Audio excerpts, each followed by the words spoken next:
কিছুদিন যাবৎ তোমার পার্টনারও কি তোমাকে ইগনোর করছে, স্ট্রেঞ্জ বিহেভিয়ার করছে, প্রয়োজনের অতিরিক্ত ব্যস্ততা দেখাচ্ছে? আচ্ছা, তোমার পার্টনার তুমি ছাড়াও অন্য কোনো রিলেশনশিপে জড়িয়ে পড়েনি তো? কী করে বুঝবে যে সে তোমাকে চিট করছে? সে তোমায় ছেড়ে অন্য কোনো রিলেশনশিপে রয়েছে, সেটা কিভাবে বুঝবে? হ্যাঁ, আমি পূর্ণিতা।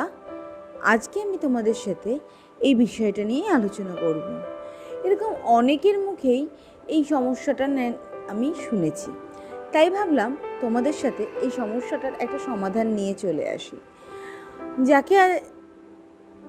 যে সমস্যাটাকে যদি আমরা চিনতে পারি যে কি কারণে আমাকে ইগনোর করছে বা ইগনোর করার কি সিমটম, তাহলে হয়তো অনেক রিলেশনশিপই খুব খারাপ পর্যায়ে ভেঙে যাওয়ার আগেই সেটার একটা গতি হয়ে যাবে, সেটার একটা ডিসিশন তৈরি হয়ে যাবে যে এই রিলেশনশিপটা ভালো থাকবে না ভেঙে যাবে। তো আমি সেই তোমাদের কথা ভেবেই আজকে এই ভিডিওটা স্পেশালি তোমাদের জন্য বানালাম, যারা আজকে ভাবছো যে তোমার বয়ফ্রেন্ড বা তোমার গার্লফ্রেন্ড তোমাকে চিট করছে কিনা কীভাবে বুঝবে, তাদের জন্যে কিন্তু আজকে আমার এই ভিডিওটা। তো চলো শুরু করা যাক। নাম্বার 1, যে মানুষটা তোমার সাথে কথা বলার জন্যে পাগল হয়ে যেত, সময়ে সময়ে সে ফোন করে তোমাকে বারবার ডিস্টার্ব করতো, তোমার গলাটা শোনার জন্যে সে সারাদিন আকুতি মিনতি করতো, সে হঠাৎই তোমাকে ইগনোর করছে। সে হঠাৎই তোমাকে ইগনোর করতে শুরু করছে। তোমার ছোট্ট ছোট্ট বলা কথাগুলো তার কাছে তখন কোনো ম্যাটারই করে না। হ্যাঁ, এটা যদি তোমার পার্টনারের সাথেও হয়ে থাকে তাহলে একটু দেখো যাতে পরবর্তীকালে তোমার নিজের কোনো কষ্ট না হয়। নাম্বার 2, যে তোমার সাথে মিথ্যে ভালোবাসায় জড়িয়ে আছে না, সে প্রত্যেকটা ব্যাপারে তোমাকে মিথ্যে বলবে। তুমি হয়তো সে কারোর সাথে কথা বলছে, তুমি ধরা পড়ে গেছে, তারপরও সে মিথ্যেটাই বলে যাবে। মানে ধরা পড়ে যাওয়ার পরেও সে কিন্তু মিথ্যেটাই বলে যাবে। দেখবে মানে ধুর তুমি পাগল, তুমি কেন এইসব ভাবছো, এইসব বলে জাস্ট জিনিসটাকে ইগনোর করে বেরিয়ে যাবে, টপিকটাকে বাড়তেই দেবে না। সে দূর না না না কিছু হয়নি, মানে ধরা পড়ার পরে সে নানান রকম অঙ্গভঙ্গির মাধ্যমে সে সেখান থেকে বেঁচে যায়। তো এরকম যদি দেখো তাহলে ভাববে সে কিন্তু তোমাকে চিট করছে। নাম্বার 3, টাইমের গন্ডগোল। ধরো তুমি অফিস গিয়ে 10:30 11টা নাগাদ তাকে ফোন করার কথা, তুমি সেটা ফোন না করে হয় সেটা 10টায় করে ফেলেছো বা সেটা 12টায় করে ফেলেছো, তো 11টায় তুমি আর কল করোনি, ঠিক আছে? তো হঠাৎ করেই তুমি ওই সময় কল করলে যদি তাকে বিজি পাও, তাহলে তুমি কৌতূহলবশত তাকে জিজ্ঞেস করবে যে কী ব্যাপার, 11টায় ফোন করলাম না বলে তুমিও একটা ফোন করলে না, এটা বলার জন্যে হয়তো তুমি ফোনটা করতে যাবে, বাট বিজি পাবে। বিজি পেলেও সে কিন্তু সেটাকে ডিনাই করবে এবং সে বারবার পুরনো কথাগুলোকে ঘাঁটবে, যেখানে তোমাকেও সে একবার বা দুবার বা অনেকবারই বিজি পেয়েছে কথা বলতে বলতে, সে সেটা নিয়ে একটা সিন ক্রিয়েট করবে।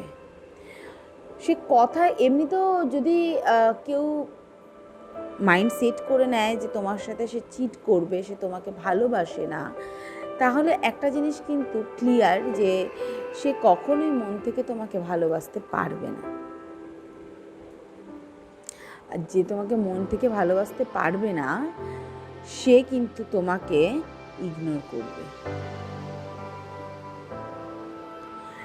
নাম্বার 4,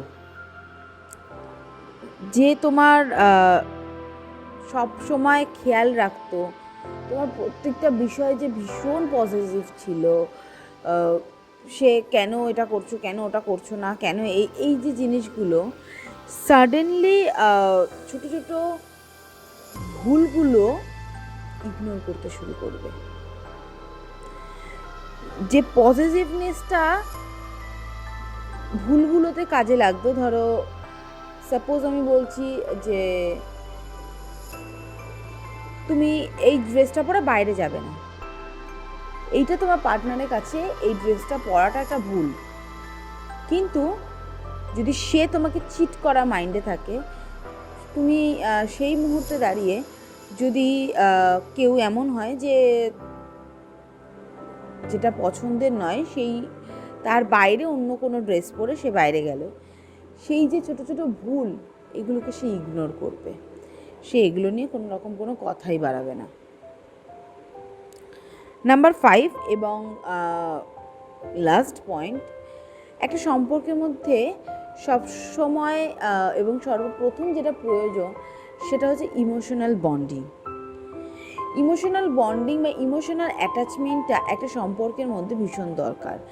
কিন্তু তুমি একটা জিনিস খেয়াল করে দেখবে, যে তোমাকে চিট করবে বলে ধরেই নিয়েছে, যে তোমাকে চিট করবে বলে সে ঠিক করে নিয়েছে যে আমি তার সাথে এই জিনিসগুলোই করব, এবং তার জন্যে প্রত্যেকটা অন্যায়ের উত্তর দেওয়ার জন্য তার কাছে প্রপার রিমার্কস রেডি, তার কাছে প্রপার উত্তর রেডি।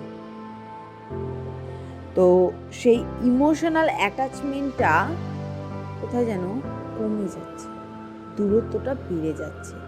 এটা যদি বোঝো তাহলে তোমারই লাভ, এবং যত তাড়াতাড়ি তোমরা এই জিনিসগুলো বুঝতে পারবে, তত তোমরাই সেই জায়গা থেকে বেরিয়ে আসতে পারবে।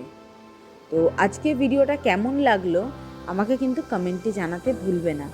ভালো লাগলে একটা লাইক করে দিও, এবং আমার চ্যানেলটাকে সাবস্ক্রাইব করে আমার পাশে থাকো। আর এরকমই যদি কোনো ভিডিও তোমরা দেখতে চাও আমাকে কমেন্টে জানাবে, আমি তোমাদের জন্য এরকম ধরনের ভিডিওই নিয়ে আসবো। এবং এই ভিডিওটা সেই সব বন্ধুদেরকে শেয়ার করে দাও যারা মনে মনে ভাবছো যে তাদের পার্টনার হয়তো তাদেরকে চিট করছে।